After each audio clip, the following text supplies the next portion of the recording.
Perkenalkan, saya Yosefin Jennifer Jowis dengan NIM 231002647. Di sini saya akan membahas ejaan dalam bahasa Indonesia, di mana ejaan merupakan suatu aturan yang mengatur suatu tulisan baik dalam penggunaan kata, huruf, tanda baca, penulisan kosakata, dan bentukan kata, penulisan unsur serapan, afiksasi, dan kosakata asing senada dengan hal tersebut. Fauzi, Rohman, dan Rizal menyatakan bahwa ejaan merupakan suatu perlambangan fonem dengan menggunakan huruf.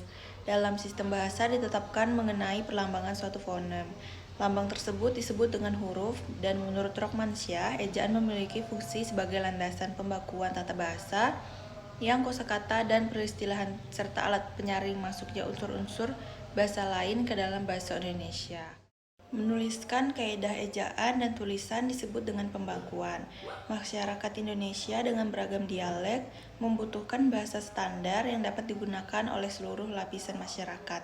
Adanya bahasa standar dari pembakuan juga dapat membuat bahasa Indonesia menjadi mudah digunakan dalam dunia pendidikan, yang dimana ejaan juga memiliki fungsi dalam membantu pembaca untuk memahami dalam mencerna informasi yang dituliskan. Sejarah awal ejaan bahasa Indonesia hingga saat ini telah mengalami beberapa perkembangan.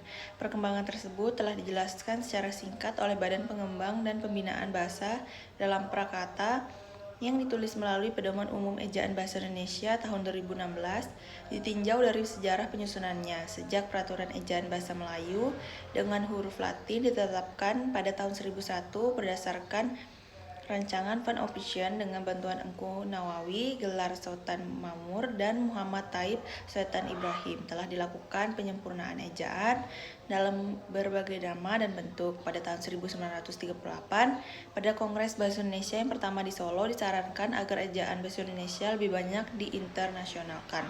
Pada tahun 1947, Suwandi, Menteri Pengajaran Pendidikan dan Kebudayaan pada masa itu, menetapkan dalam surat keputusannya tanggal 19 Maret 1947 bahwa perubahan ejaan bahasa Indonesia dengan maksud membuat ejaan yang berlaku menjadi lebih sederhana. Ejaan baru itu oleh masyarakat diberi julukan ejaan Republik. Kongres Bahasa Indonesia kedua yang diprakarsai Menteri Muhammad Yamin diselenggarakan di Medan pada tahun 1954. Kongres itu mengambil keputusan supaya ada badan yang menyusun peraturan ejaan yang praktis bagi bahasa Indonesia. Pedoman Umum Ejaan Bahasa Indonesia (PUEBI) disahkan melalui Peraturan Menteri Pendidikan dan Kebudayaan RI Nomor 50 Tahun 2015 pada tanggal 26 November 2015.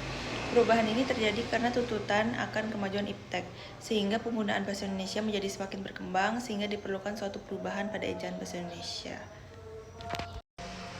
Terdapat 5 hal yang menjadi perbedaan antara PUEBE dengan EYD. Kelima perbedaan tersebut tersebar ke dalam 2 subbab, yaitu pemakaian huruf dan pemakaian tanda baca seperti berikut, yaitu perbedaan diakratik, pelafalan vokal, yang dimana mempunyai 3 contoh pelafalan yang berbeda, namun pada ejaan sebelumnya yaitu EYD hanya dicontohkan 2 pelafalan, yang dimana diakritik pertama yang disajikan adalah pada kata enak, petak, dan sore. Lalu diakritik kedua yaitu pada kata emas, kena, dan tipe. Lalu perbedaan diaftong, jika sebelumnya di YD telah disampaikan terdapat 3 diftong, PUEBI telah menyempurnakan informasi terkait diftong di bahasa Indonesia di banyak tempat, yaitu ada AI, U, E, O, E, I, atau aturan penulisan huruf kapital. Pada aturan sebelumnya, penulisan huruf kapital harus digunakan pada huruf awal sebagai nama orang, nama gelar, kehormatan, keturunan, dan keagamaan. Lalu aturan penulisan huruf tebal, di mana dalam PUBI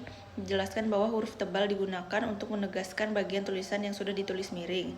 Selain itu, huruf tebal juga digunakan untuk menegaskan bagian-bagian karangan seperti judul buku, bab, dan subbab.